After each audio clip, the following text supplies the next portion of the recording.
arratsaldeon, ongi etorriak. Hasiera emango diogu urriteko delain ohiko osoko bilkura honi.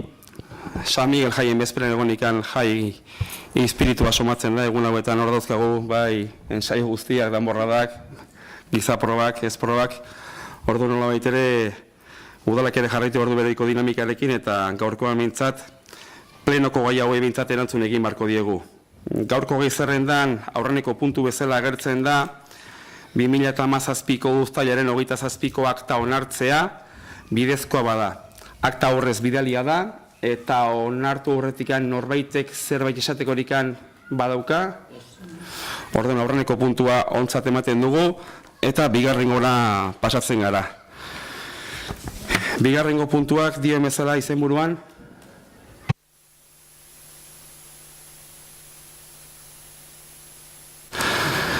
Bigarrengo puntua, urnietako emakumen eta gizonen arteko berdintasunerako bigarrengo plana, 2017-2020 onartzea. Alderdi bakoitzak bere bozkegin horretikan dori guzia, bere posizionamendua, bere argudioak eman horretikan, nik bi izbakarikan aipatu. Batetikan,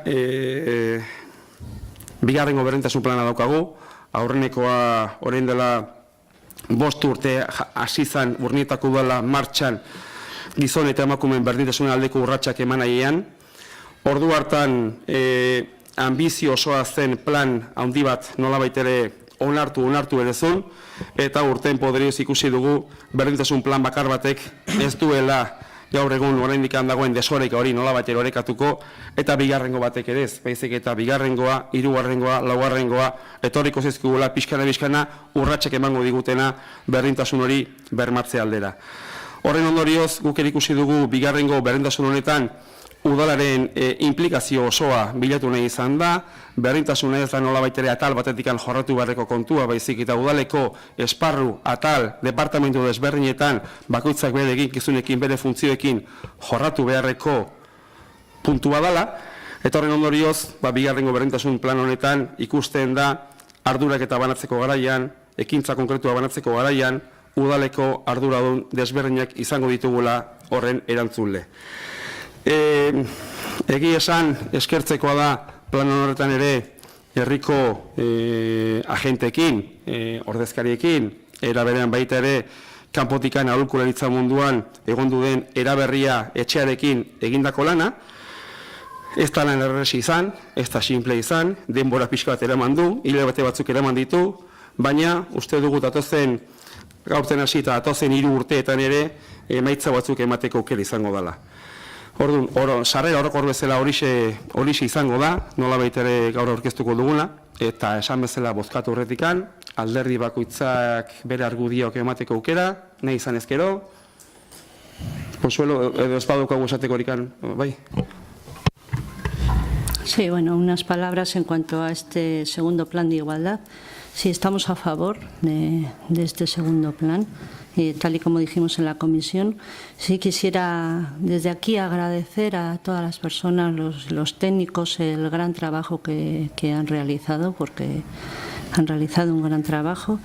Y por parte nuestra, lo único que os pido es pues, que nos pongamos todos manos a la obra para que este segundo plan de igualdad salga adelante, que no pase como el primero, tal y como has dicho, que fue muy ambicioso y algunos objetivos se quedaron por el camino, y a ver si somos capaces de este segundo plan de igualdad llevarlo a cabo y que se puedan cumplir por lo menos la mayoría de los objetivos. Vamos a votar a favor. Eskerrik asko, Consuelo. Mikel, bai. Bai.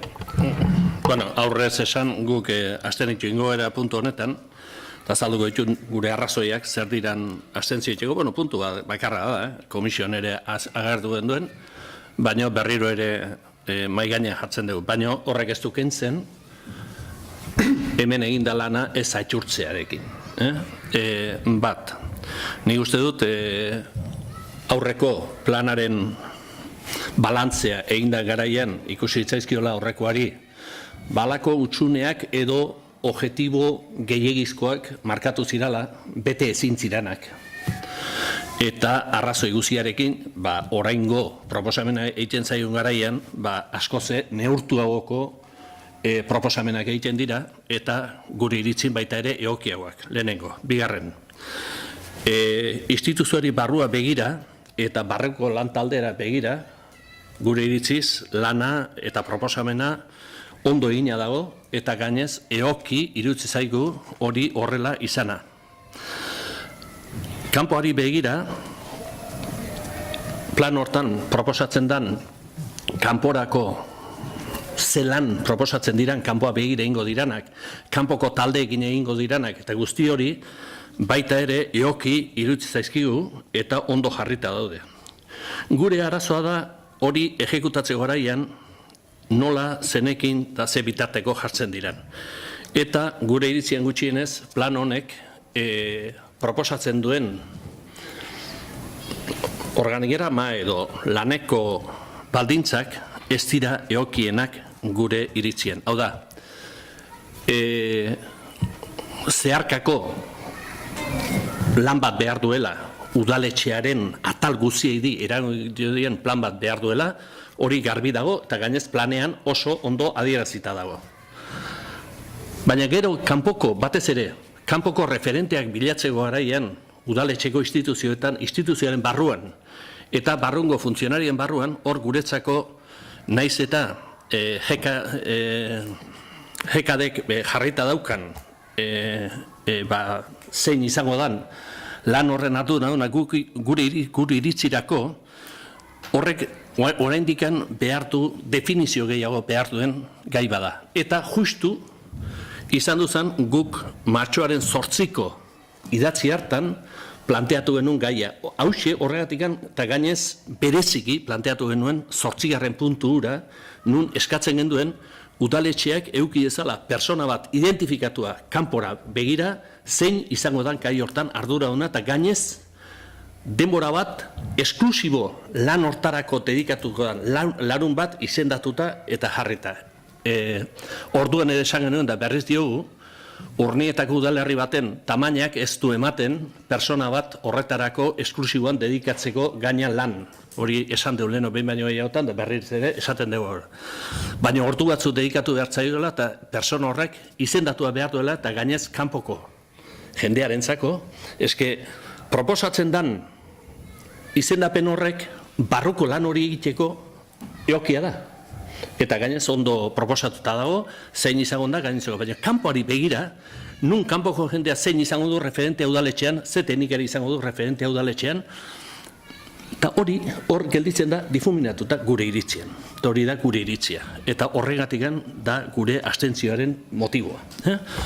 Beste gauz bada, testo horren barruan dauden hainbeste lege, proposamen, Eusko Jaurlaritza eta diputazio eta gainontzekoa, bueno, enaiz hasiko horri eta nahi buet ematen, zetik luzegia dalako. Horregatik hor jartzen ditu, imagina gauza esatzen, bai, jartzen ditu, bai, eta zer, eta gero zer. Porque guk horrelako gauza di, martxoaren 8 horren esan, guk ez dugu deklarazio orokorri nahi, hori badauzkagu. Gura dugu neurri konkretoak. Eta plan honek esate baterako emakumearen eta berdintasun plan honetan proposatzen ditu lan konkretoak. Eta hori egokia da. Eusko Jaurlaritzak eta diputaziotik etortzen dira proposamenak, dira oso ona, nire galdera zerdik hortikan boletin ofizialea, ezerrez. Orduan dira, desioak edo nahiak otana dela, baina ez neurri konkretoak. Eta inkambio plan honetan daude, neurri oso zehatzak eta konkretoak. Horregatik esaten dugu, egokia dela, horregatik ez dugu kontrako botorik emango, baina akats horrekin, gure ikuspuntutik akats horri, martxoan 8 eskidoztikan, mai gainean jartzen nahi gean proposamena. Eskarrik asko, Mikel. Eusko Abertzaleak izenan nik itzengo dut. Printzipioz, ulertu, nolabait ere ulertzen da, zuek egindako ekarpen hori, nik uste hor informazio puntu bat edo agian ez dagoela ondo azaldu. Jekateko papera oso garrantzitsua da, nolabait ere koordinazio mai bat bezala eratzen delako eta koordinazio mai horretan jekateko gidek paper garrantzitsua beteko dute berdintasun plan honen kudeaketan. Horren baitan baita ere, nahiz eta jekate bera koordinazio mai bezala egon, aipatu izan da, gizarte zerbitzuetako burua den, persona teknikari izango dela baita ere, berdintasunen inguruko informazioa, berri ematea hori guztia etxe barruan eta bar arduratuko duena. Gero hortik aparte daude izendapen espezifikoak, eta programen baitan, eta herriko elkartek ez dituzte zerbitzu eta helburu berdinak izanik, orduan ez dute persona, kolektiboek persona bakar batekin identifikatzeko beharrik izango dituzte desberdinak, eta batez ere, orain sortzen ari diren, nolabait elkarte berri horiek, emakumen inguruko elkartek eta jadanikan bereiken ditzen gindat, identifikatuta dago zein izango den bereien udaletxeko kontaktua normalan dauzkaten ekintzetarako. Ez da gizarte zerbitzuetako burua. Sustapen departamentutik datorren langile bada, eta oso garbi daukate elkarte horiek norekin elkartu beharko diran, eta udaletxerekin harreman izan behar dutenean norekin eta nola izango duten. Hori guztia badago, eta horretarako evidentemente demora emango zaio eta demora beharko du programak amankunen egiteko elkarte horiekin. Eta hortikan aurrean nik egia esan da gauza gutxi esan, bai eskertzen dela guztien kolaborazioa, eta hemen zeharkakotasun horren alde joateko apustua oso nabari izan da, zuzen ere ez gure esperientzia bakarrikan, baizik eta beste hainbat administrazioetako esperientziak ere erakutsi izan digulako, noiz edo noiz, tentaziorik egondu delako berdintasun departamentu propio espezifikoak sortzea, eta horrek azkenean lortzen duena da, udaletxean, departamentu desberdinen artean, axolakabe modun jokatzea eta esatea, gai hau nik ez den landu behar, gure departamentutik ez dugu landuko, baizik eta badago ja departamentu berezi bat, langile berezi bat, horretaz arduratuko dena, eta ardura guztia berak hartuko duena. Guk hori ez genuen nahi. Guri nolabait ere argi eta garbi esan dugu, guztion artean landu eta banatu beharreko kontu bazala, eta horretik egindeko apustu izan da. Espero dugu ondo ateatzea, eta bidean zehar ikusten balimada, katzen bat egin balimada, nolabait ere aldatzeko aukerak ere egon ditezke, baina gure apustu hortikan joan da. Ez dakit zerbait gehiago esaliko dugun, edo bozkatu egingo dugun, edo garbi dago ezta bakoitzaren posizionamendua. Bueno, hau izan da, bozkatu egingo dugu beraz, eta Urnietako emakumeen eta gizonen arteko berdintasuneko bigarrengo plana 2017-2020 onartzearen aldeko bozkak, ezezkoak eta abstentzioak, hau onartuak gelditzen orduan. Hirugarrengo puntura pasako ginateke, hain zuzen ere, udalbatzako kideen ordainsarien 100% igoera onartzerena. Hau aurreko astean, hilaren 18 izandako antolakuntza batzarrean pasa zen, hain zuzen ere, bere garaian uztaileko udalbatzan jadanekan udaleko langileen ordainsarien inguruan hartu barreko erabakiak hartu ziren, eta ahaztu egin zen, edo ez genuen nola ere pasa, normalen elkarrekin pasa beharko kontu bat zen, eta pasatzen ez da hori guztia, teknikerik jakinen aziziguten hori ere dagokion batzordetikan pasa beharra zegoela, antolakuntza batzordetikan, eta gero nola ere onartzea udalbatzaren eskuduntza zela. Hori da gaur nolabait ere pasatzen duguna, ez dakit bozkatu horretikan norbaitek zerbait esan beharko duen. Orduan bozkatu egingo dugu. Beraz, udalbatzeko kideen ordainsarian 100% igoera onartzaren aldeko bozkak. Laugarrengo puntu bezala aurreko udalbatzan hasi ginen beste puntuetako bat sartzean da, hain zuzen ere alkate dekretuen berri ematea. Dekretu horiek beste bideatik etortzen zaizkizue, baina gaur hemen aurkezten ditugu. Ez da dekretuen inguruan norbaitek galderaren bat egitekorik badaukan. Bota, Mikel, bai. Ez... Garabatzeko. Ez dakit personalizatzea da, zer dan, baina dekretu batek atentzioa dituziak batez ere xauxar inguruan dauden espediente guzi ez da. Pentsatzen de jarraipen zehatza itena izaiola gaiari, ni uste espedientean garbi dagoela zar dagoen.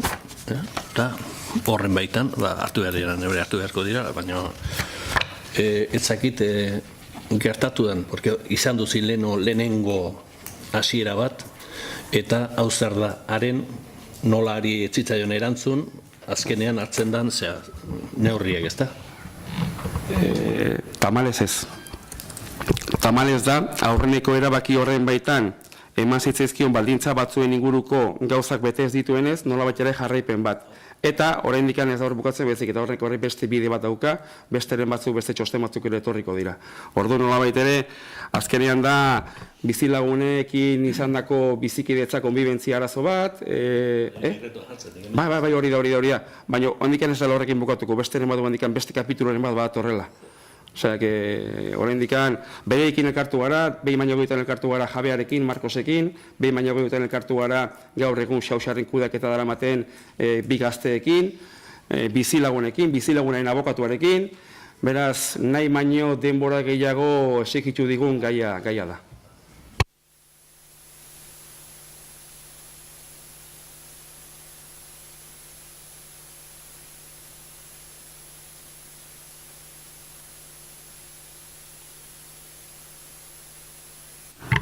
No, yo comentar que sí que me han llamado la atención varios decretos, pero como hay nombres propios y yo no sé si esto se trata aquí o se puede tratar luego, porque hay varios decretos y no sé si es mejor tratarlos aquí nahi izan o ezkio luego... partikularki gero azalpenak eman genitzake, igual inoren izena bizenik eta eman gabe. Bai, zalantzaren bat, o por no enredarnos ahora en preguntas y respuestas. Nahi izan ezkio hitzordu bat egiten dugu, eta hitzordu horren baita nola baitere ja erantzun zuzenek ematen ditugu, izan ditzakezuen zalantza bien inguruan, correcto? Sí, vale. Porque son bastantes. Vale. Correcto.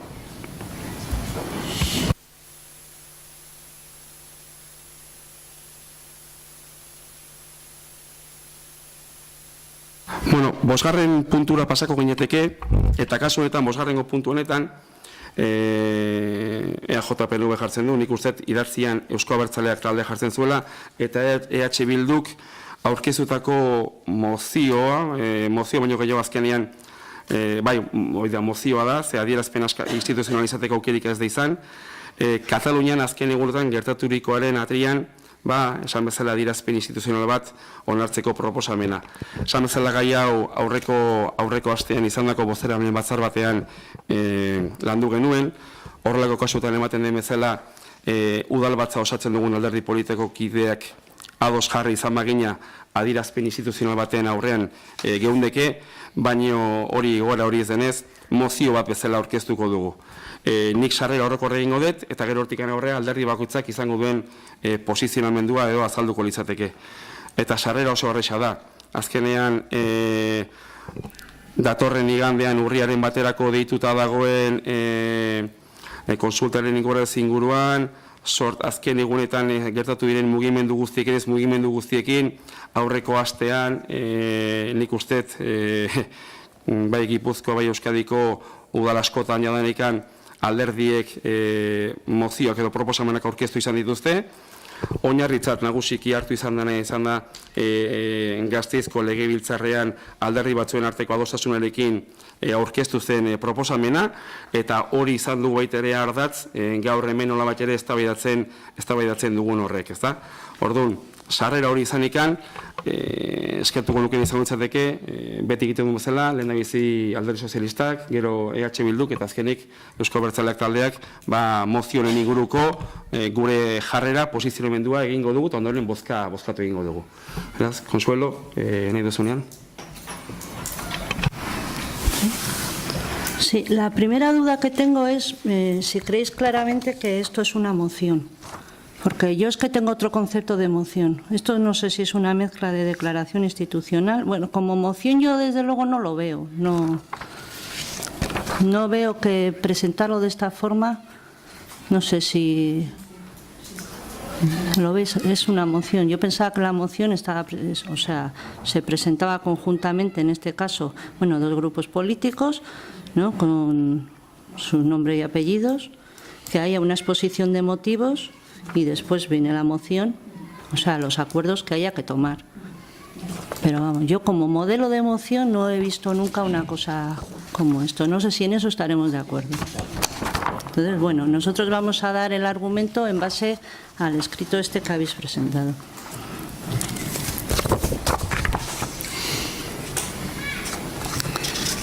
Los acontecimientos que se acumulan en los últimos días y que nadie dice querer y de los que nadie quiere responsabilizarse nos obligan a una reflexión colectiva a la que los y las socialistas queremos contribuir.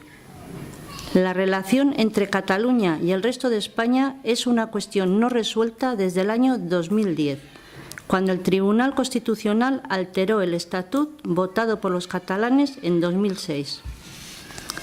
La actitud temeraria del PP contribuyó de forma decisiva a dinamitar un acuerdo razonable. Los gobiernos de Cataluña y España desde entonces han sido incapaces de establecer un diálogo serio para encarrilar esta cuestión. El gobierno catalán y la mayoría independentista que le da apoyo han optado por una vía unilateral e ilegal. Es necesario recordar que aquí se han vulnerado ya, y por este orden, el reglamento del Parlamento, los derechos de la oposición, el Estatut de Cataluña y la Constitución española.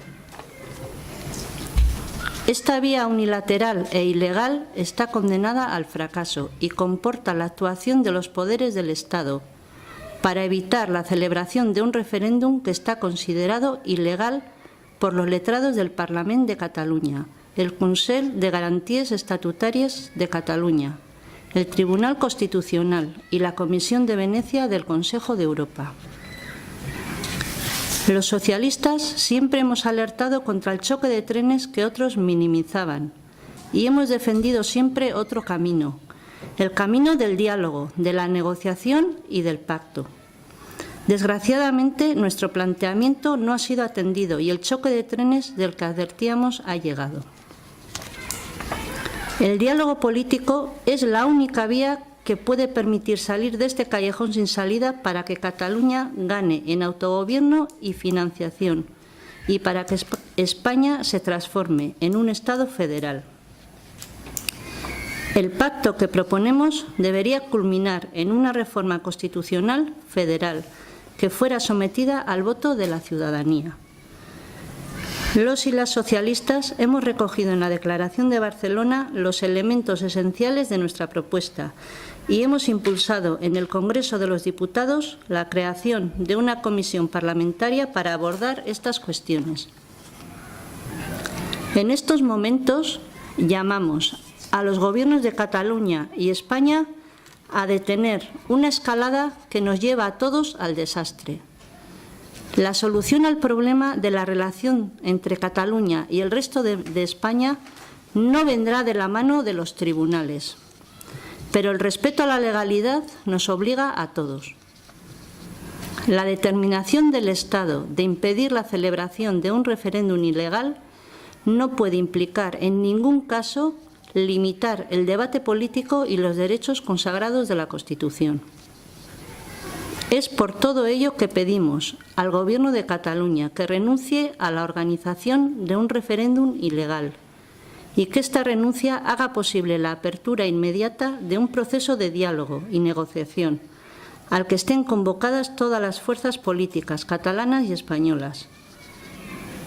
Pedimos al Gobierno de España que dé una respuesta política a un problema político y que no pretenda que la única respuesta del Estado a este problema político la dé el Poder Judicial. Los presidentes Puigdemont y Rajoy deben hacer hoy lo que hace meses deberían haber hecho: hablar. Los y las socialistas estamos comprometidos a contribuir a encontrar una solución democrática y acordada a los problemas planteados y queremos emplazar a todas las instituciones y partidos a hacer contribuciones positivas en esta dirección. Llamamos a la serenidad y a la calma. Las instituciones democráticas tienen la obligación de encontrar una salida al conflicto abierto que vivimos y no deben de trasladar a la ciudadanía la solución del problema. Los catalanes y las catalanas tienen garantizados sus derechos y Cataluña como país su autonomía. Solo el empecinamiento en una vía unilateral e ilegal puede ponerlos en peligro. Llamamos a la responsabilidad de los gobiernos de Cataluña y de España para iniciar de forma inmediata el diálogo, la única vía, reiteramos, de solución. Y por último, mostramos nuestra solidaridad con todos los cargos públicos que, como más de 120 alcaldes y alcaldesas del Partido Socialista de Cataluña, están defendiendo la legalidad en Cataluña y se niegan a ceder ante coacciones e insultos. Por todo esto, nosotros vamos a votar en contra de de lo que habéis presentado. Gracias. Oso ondo, Consuelo, eskerrik asko, uste nahiko garbi ulertu dela posizionamendua. Mikel, ez da, bai? Bai. Lehenengo eta behin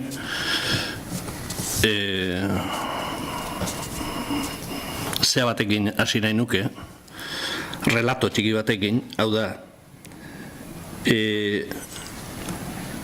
2006an Kataluniako parlamentuak onartu, adostasun bate iritsi, eta Madriko komisioera jun, eta lehenengo aldiz alderdi sozialistako kargu altu batek, Alfonso Guerrak esan zuenean, hemos cepillado el estatuto de tal forma que no lo va a reconocer ni la madre que lo parió, hortik hasten da aurreneko Kataluniako desfasea eta Kataluniako amorroa gai honekin. Alata guztiz ere, onartutakoa, parlamentura juten da, Kataluniako parlamentua, onartzen da, Madriko parlamentua jun eta onartzen da, eta ondorenean, Tribunal Konstituzionalea jun da, gazgora jartzen da guztia. Beraz, katalanak egin behar zuten guztia, gauzak ondo itxeko. Eta kaso honetan, nahi itzan etzutenak, etziran katalanak, baizikan Madriko gobernuan, eta alderdi politiko bat izan edo beste izan. Bi kasoetan.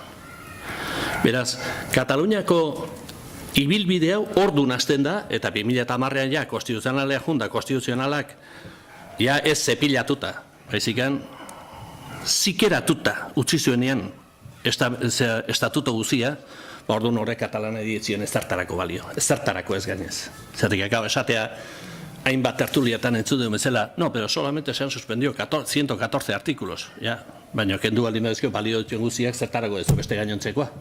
Hori da kuestioa. Beraz, hortikan hasi behar da, nun gauden jakiteko, porque ez du balio esatea, ez da legezkoa, ez jakintzaun nundi gatozen, onera iristeko. Egi esan, Kataluniako independentismoari ikeragarrizko laguntza eman diote. Hori izan du da, independentzietan fabrikazio, baina hola, amartxas forzadas. Azkeneko urteetan da, 2010 ze esanik ez. Torren aurrean, ze erantzun bakar izan du da estadutikan. Erantzun bakarra. Ez baita besterik egon. Izan du da, ez da legala. Ez da konstituzionala. Nola esan? Aizu, konstituzioaren aldaketan zaion izan maginean. Gizarte honetan hainbat gauza aldatzeko eta legearen zaion izan maginean, oraindikan gure seme-alabak soldauzka juten segitu behartzen. Oraindik gure seme-alabak soldauzkara juten segitu behartzen. Emakumean makinaren eskubide etziran eskubide izango. Legediari begiren behar genion. Edo abortoaren legea onartu zanean ze gertatzen zan han beren lanpostuak arriskuan jartzen dituzten medikuekin edo emakumeekin. Eta horrela, itzen ginezke beste hainbat gauza. Legea mai gainean jartzen danean, legea dago gainetik pasatzeko. Beste gauz bada, lege hori herriaren kontra erabiltzen balin bada. Baina ez du esan nahi legea eta legitimitatea bi gauza dira. Eta legitimitatea herriak irabazten du.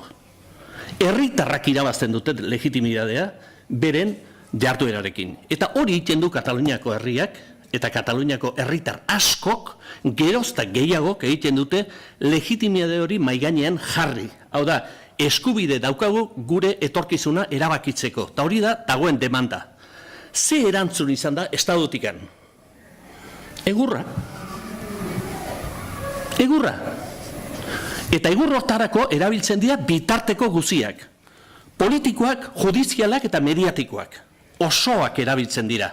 Gainez, uniboko, hau da, ahos bakarra baliz bezala, bere jardueran eta ematen diran iritzietan. Ahos bakarra bezala funtzionatzen ari dira. Gehiago esango nuke. Batzuetan gainez alkarri atentzio deituz gehiagi junutezean gutxi hortaraino. Atzoko, ejemploa izan du dugu, ezta? Fiskal nagusiak esan Puigdemont detenituko zuela eta Rajoyk atzetik aizu ezatzez pasa esan ez, ezta?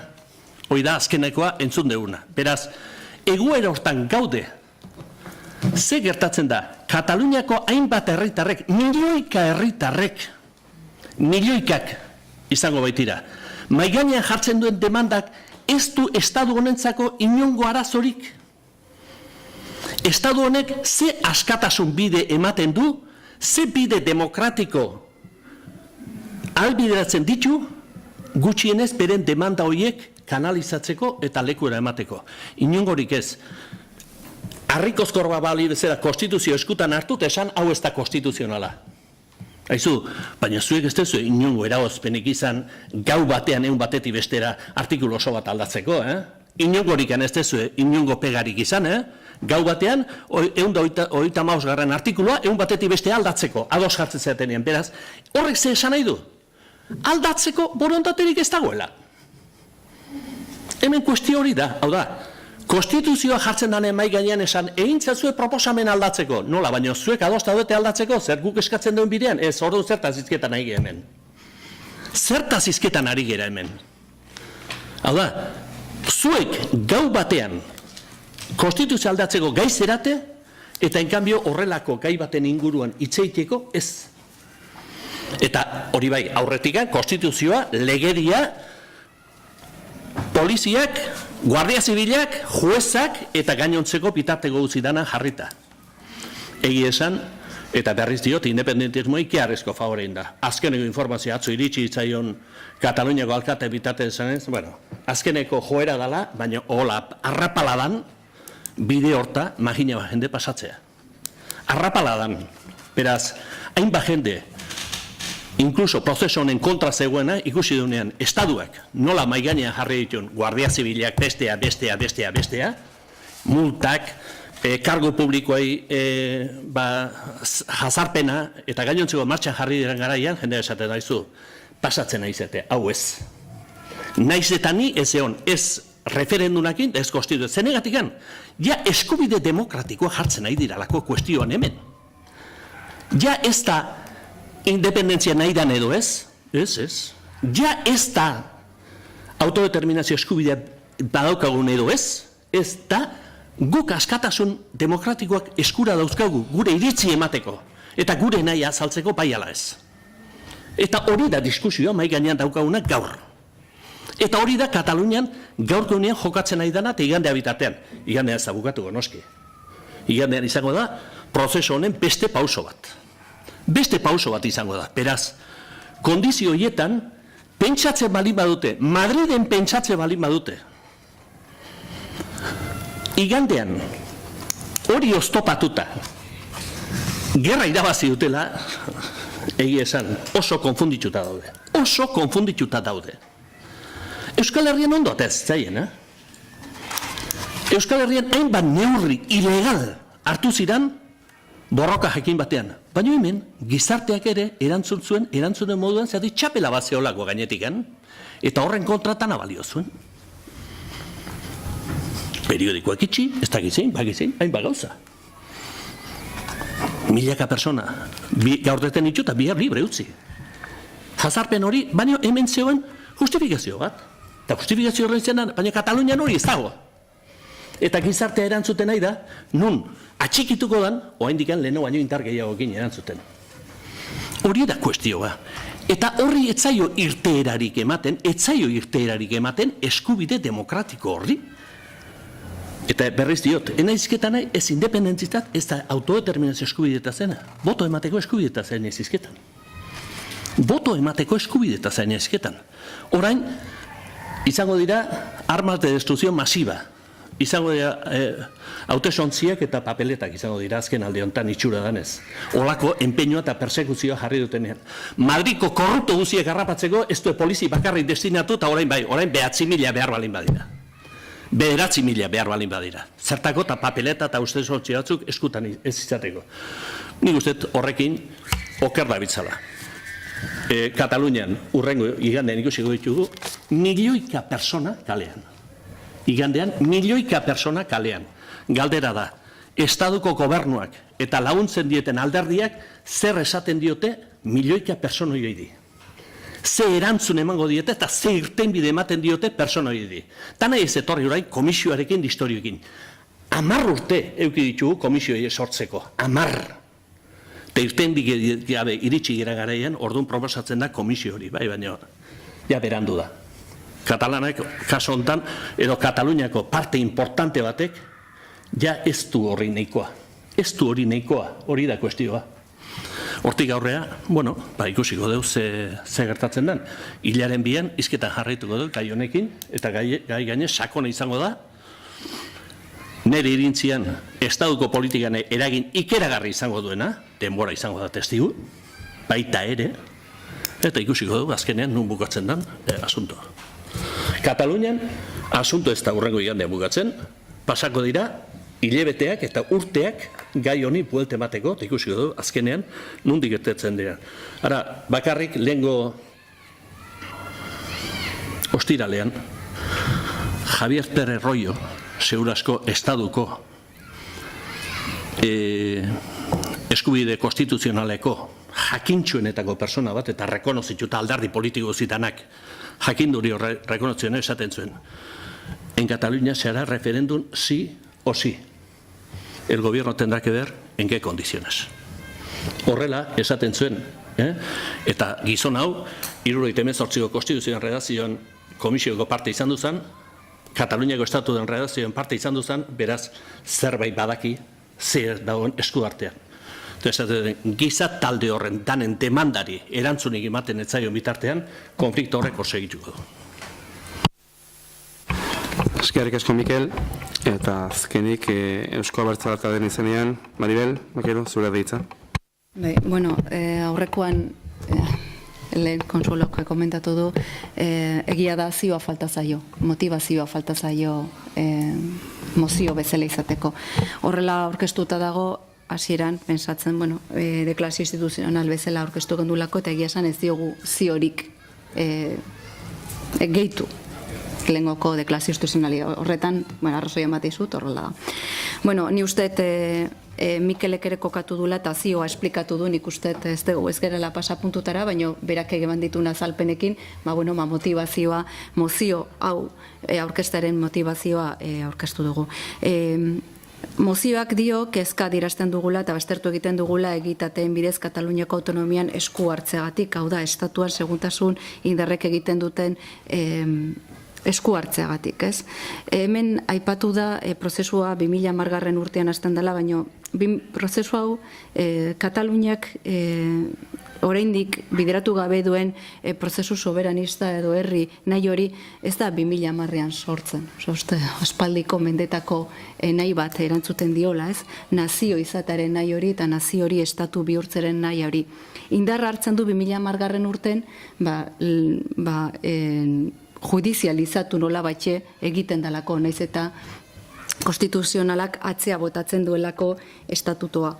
Eta hasiera baten ezaten bada estatutik, estatut hori bere garaian uste Zapatero izan zala, esan zuena, respetatuko dugu katalanek esaten dutena, baina gero etzan errespetatu eta etzan gustoko izan katalanek erabakitakoa, eta beraz inkonstituzionaltzat topatu ziren hainbeste artikulo eta etzan errespetatu katalandarren nazio borondate hori, edo herri borondate hori.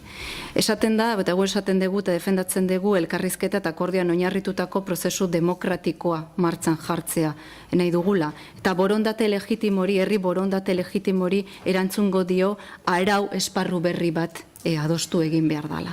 Ze hemen batzutan esaten da, ez, nork dauka erabakitzeko eskubidea, ez? Estatuak osotasunan erabaki behar du nazio jakin baten baitan, edo nazio horretako herritarrek aukera izan behar dute bere herri edo nazio horren zer egin nahi duten. Batzutan, ez, diskusio hori egoten da. Baina, klaro, nazio batek eta nazio hortako herritarrek jakin eta erabakitzeko eskubide hori defendatu behar dute eta beraiek izan behar dute aukera. Ze bestela, hemen badirudi herri batzuk nazio izateko jaio direla eta subirano izateko beti aukera izango dutela, eta beste nazio batzuk beti mendean egon behar direla, ez? Inspirazio dibinaz, batzuek beti estatu izango dira, eta beste batzuk nahi hori ere bozkatzeko edo azaleratzeko aukerarik izango ez dutela. Ze beste egitura batek erabaki behar du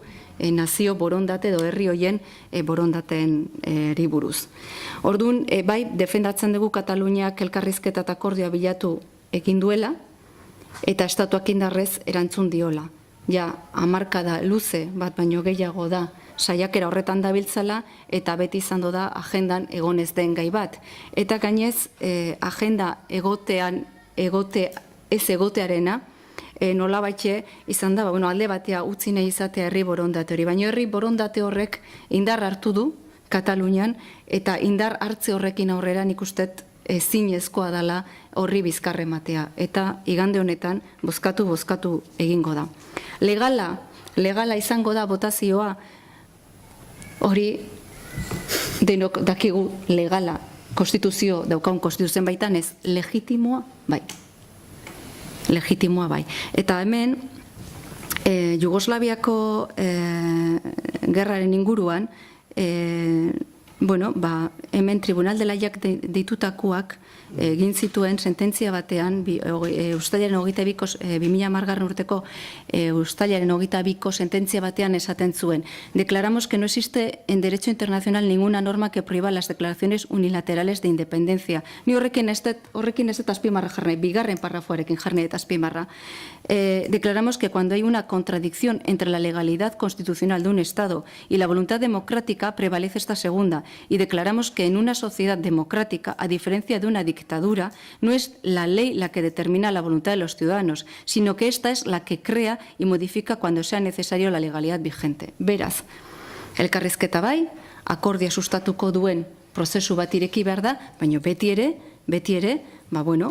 legalitate horrek nola baitxe, herritar hoien borondateari ez dio bizkarremen behar, baizik eta bultzatu egin behar du, eta posibilitatatu eta albidetu egin behar du. Ze bestela, Kataluniako naziotasun nahi hori, herritarrek daukaten naziotasun estatu nahi hori, ez da, zapalduta egongo da, eta ez dira errespetatuko baitaren nazio batuek esaten dutena. Hau da, nazio batuek Serbierako eta Kosovo eta Jugoslavierako eta Kosovorako balio zuen horrek, zergatik ez du balio kasu honetan hemen Katalunian gertatzen denarekin, ez?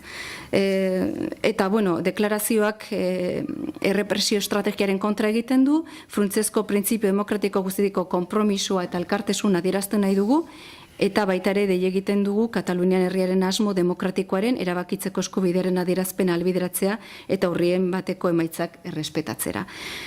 Eta legez konsideratzea edo ez, importantea da, nik ez dut ukatuko, ez denik importantea legalitatea nola baitxe bide ematea, baina legalitatea politikaren bidez aldatzen da.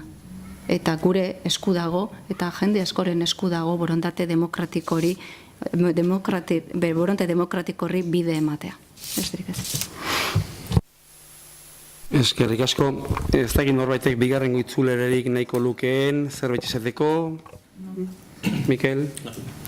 Bale, ni bakarrik nahi batu, Maribelek epatu du bezala jadanikan, eta konselok esan bezala, ongi esan bezala, mozio honetan zioa etzegon, zioa gaur agertu da, mozio hortan agertzen zena zen, proposamen horretan jadanikan zen izango liratekeen gaur bozkatu barko puntuak eta puntu horiek, lau puntu horien inguruko laburpena Maribelek berak egin du, eta azkeneko puntua bosgarren izango litzateke, aurreko lau horien onartzen denan eta nori bidealiko zaion azkenean akordio hartu izango balitzezta, itzuzen ere, bai Madrileko diputatuen kongresuko presidenteari eta Espainiako gobernuari, eta ere berean baita ere Generalitateko presidenteari eta Kataluniako parlamentuko presidenteari ere.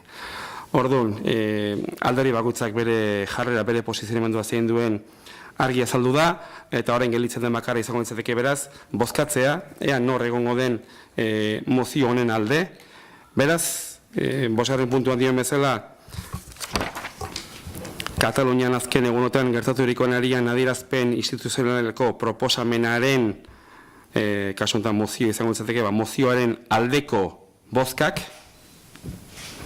eta ezezkoak, honekin onartutzat ematen da bosgarrengo puntu hau, eta seigarrengo galdera eskaeriei erantzun aurretikan, idazkariarekin ala adostuta, hain zuzen ere aurreko astean izandako bozeramaileen batzarrean landutako gai baten inguruko puntua sartzea plantatuko nuke.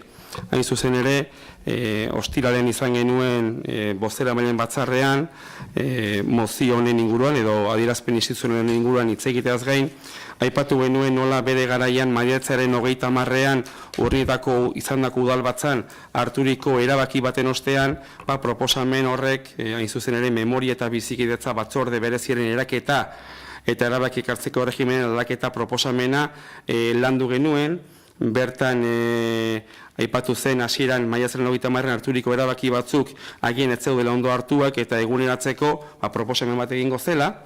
Horren inguruan urnietako udaleko idazkariak Mateo Astigarraga jaunak nolabait ere txosten bat prestatu zuen, eta txosten horren baitan, lehenik eta behin horretaz hitz egin aurretikan, okerrez palimanago, planteamendua gure izango izateke gaur ez dago gai zerrendan, baina 6. puntu bezala txertatzea, eta gero horren inguruan hartu daiteken aldaketa edo proposamen txikiren bat hartzea. Ezta? Gutxi gora bera edo... Urgentzia. Hoi da. Bozkatu behar dena da nolabait ere, urgentzi bidez, gai zerrendan egon gabe, urgentzi bidez, memoria eta bizikidetza batzordearen inguruko gai hau gaurko plenoko zerrendan sartzea edo sartzea. Ez dakit norbaiteko honen inguruan zerbait esateko horikan badaukan, bai, Consuelo? Sí, bueno, nosotros no vamos a votar en contra de que se introduzca este punto como urgente en el orden del día, pero sí queremos decir que desde el 30 de mayo, desde el pleno que hubo el 30 de mayo donde se trató este tema, creemos que ha habido tiempo suficiente para haberlo metido en el orden del día en un pleno ordinario. Nada más. Maiatzaren 30etik honea denok hemen mitza dagoen alderdiak badakigu zen izan den egin genuen bidea, eta gero horren ingurun hitz egingo dugu zuzen ere planteatzen aldaketan, beraz hori erantzungo da.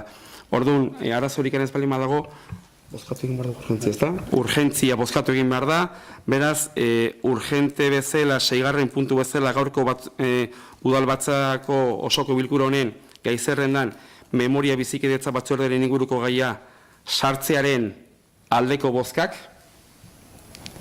gai bezala dagoen egonikan hori guztia, aipatuko dut, hasiko nizagien bizkat, Konsuelok esan dako horren inguruan, maiatzaren 30ean, alaxe da, udalbatzan erabaki bat hartu zen, erabaki horren baitan ere nahi batzuk ere bazeuden, gero azken aldi honetan ikusi da Romarekin batera edo alderatuz, agien hartu nahi ziren erabakiak edo borondate politikoa bat zela, eta legez egin genezakena ere beste gauza bat zela, bitarte horretan jakin badakigu, alderdi politiko desberdinak nolabait ere jaso ditugu idazkaritzatik bidalitako eskari batzuk, nik sinatu arren, baina idazkaritzatik bidalitakoak batzorde horren osaketaren inguruan, batzorde hori osatzen zen bitartean ez zegoela aukerarik deialdirik egiteko ez egiteko, hor denbora pixkoa joan zaigu, azkenean bere garaian maiatzaren 30ean harturiko erabaki horren bidez erabaki batzuk aldatzeko proposamen batekin gatorzkigu, proposamen horren baitan azaldu nahi dena da, batez ere ordezkaritza kontutan eta hori guztia, jadanikan memoria eta bizikidetza batzordearen osaera aldatzea, orotara guztira 6 kide osatua izango denik, alderdi bakoitzak 2 izendatu egingo dituela, haien 2 izendatuta, haien ordezkoak ere ordezkatu izango dituztelarik. Orduan, orain arte beste ordezkaritza bazen eta gaur egun hori plantatuko dugu, eta nik usteet, Mateok txosten badauka igual banatzeko banatuko dugu aldaketa txiki horrekin, aldaketa txiki badagolako, gaur bidalidan dokumentutikan aldaketa badago, batez ere proposamen inguruan erabaki hartu barreko garaian hori guztia.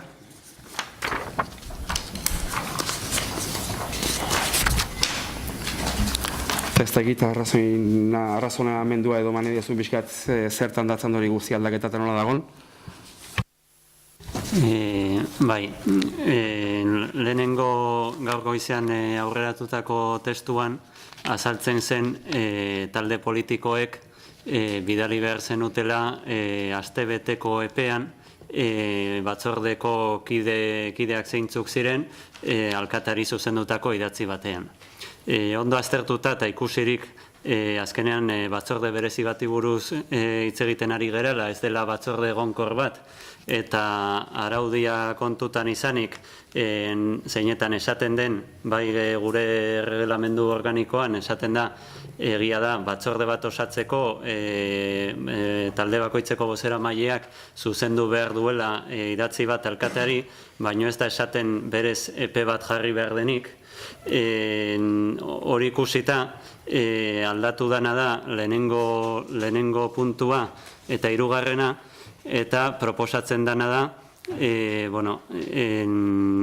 irekita ustea talde bakoitzak izendatuko dituela kide horiek, baino ez da esaten zein momentutan, eta orduan bai, batzorde informatiboaren deialdia egiten den momentuan,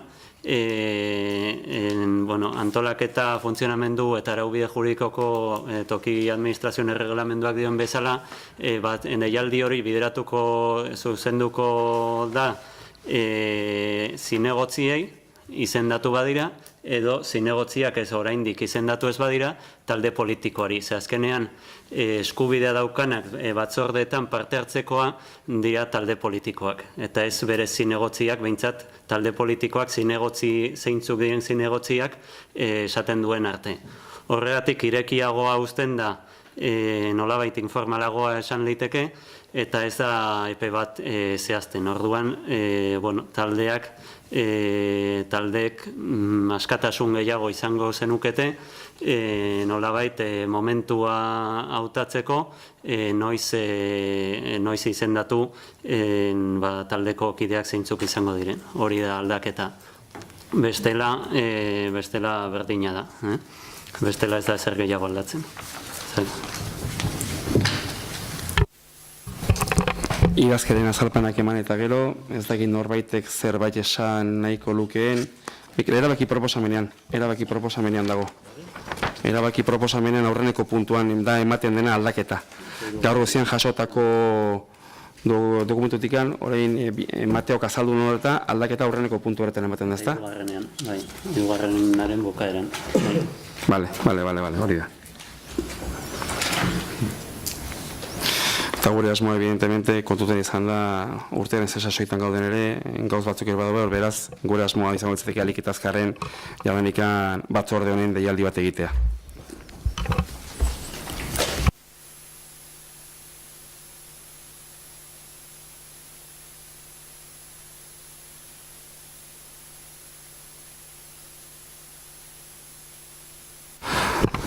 Ez dakit galderarikan badauko honen inguruan, egin behar duguna da nolabait ere testu berri orokorki nolabait ere bozkatu, eta jadenikan orokorra bozkatzen denean, jadenikan dena finkotzat emango da, eta maiatzen 30 harturiko erabakiak automatikoki aldatu izango lirateke.